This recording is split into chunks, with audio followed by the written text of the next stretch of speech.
नमस्कार दोस्तों EPS 95 pension बढ़ोतरी की एक और वीडियो में आप लोगों का स्वागत करता हूं। दोस्तों ईपीएस 95 मिनिमम पेंशन बढ़ोतरी को लेकर एक नई खबर आप लोगों को बताना चाहता हूं। एक नई जानकारी निकल कर आ रही है, आप लोगों के साथ साझा करना चाहता हूं। दोस्तों जैसे कि आप लोग स्क्रीन के ऊपर देख पा रहे हैं, एक बड़े ही प्रतिष्ठित न्यूज़पेपर ने यह खबर छापी है। तो दोस्तों ये जो न्यूज है ये एक इंग्लिश अखबार द्वारा छापा गया है, जिसमें लिखा है the deployment in EPFO enhance benefits digital reforms and higher pension updated. तो यहाँ पे काफ़ी रिफॉर्म्स के बारे में बातें की गई है, जिसमें मिनिमम इंश्योरेंस बेनिफिट अंडर ईडीएलआई 50,000 रुपये, यानी कि 50,000 ईडीएलआई का जो बेनिफिट ईपीएफओ द्वारा जाता है उसके बारे में बताया गया है। और यहाँ पे बताया गया है whose liability in disbursing higher pension. इसके अलावा banking like service for EPFO member by June 2025, यानी कि ईपीएफओ द्वारा जो बैंकिंग सुविधा लाया जाना है जून जुलाई में, उसके बारे में भी बताया गया यहाँ पे। और यहाँ पे बताया गया है higher pension for option choosers from April May 2025, यानी कि मई अप्रैल में हायर पेंशन का जो ऑप्शन चूज करने वाले हैं उनको बेनिफिट मिलने वाला है। यानी कि आधार कार्ड जो है वही एक मेन आइडेंटिफाई होगा, जो ईपीएफओ अकाउंट को कैरी करने के लिए आधार कार्ड की आवश्यकता जरूरी है। यही चीज इसमें बताया गया है।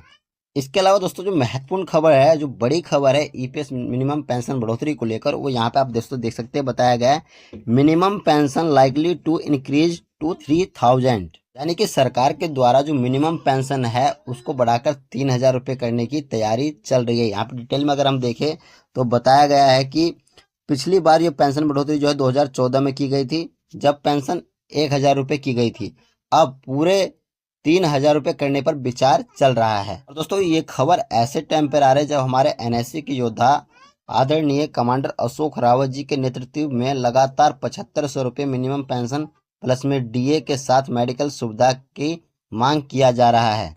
इसीलिए जो इस खबर में बताया गया है कि मिनिमम पेंशन को बढ़ाकर 3,000 रुपये किए जाने की उम्मीद जताई जा रही है, तो ये एक महत्वपूर्ण कदम हो सकता है। लेकिन दोस्तों इस खबर में एक महत्वपूर्ण बात बताई गई है, लेकिन दोस्तों इस खबर में एक अच्छी बात बताई गई है कि आयुष्मान भारत हेल्थ इंश्योरेंस का जो बेनिफिट पहले 70 साल के सीनियर सिटीजनों के लिए था, अब उसे घटाकर 60 साल करने की बात चल रही है। यानी कि 60 वर्ष या उससे अधिक आयु के पेंशनर्स को अब बेहतर स्वास्थ्य सुविधा का लाभ मिल सकता है। दोस्तों ये एक बहुत बड़ी खबर निकल कर आ रही है, क्योंकि ये न्यूज़पेपर जो है एक बहुत बड़ा न्यूज़पेपर है, और जब इन्हें कोई सुराग मिलता है तभी ये न्यूज़पेपर में छापते हैं। तो मिनिमम पेंशन बढ़ोतरी को लेकर ये खबर एक काफ़ी महत्व रखता है।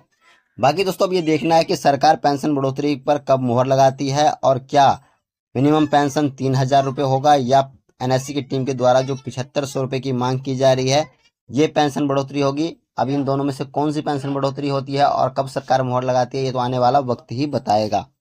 लेकिन दोस्तों इस प्रतिष्ठित अखबार में छपी खबर को भी हम हल्के में नहीं ले सकते हैं, इसे भी नज़रअंदाज नहीं किया जा सकता है।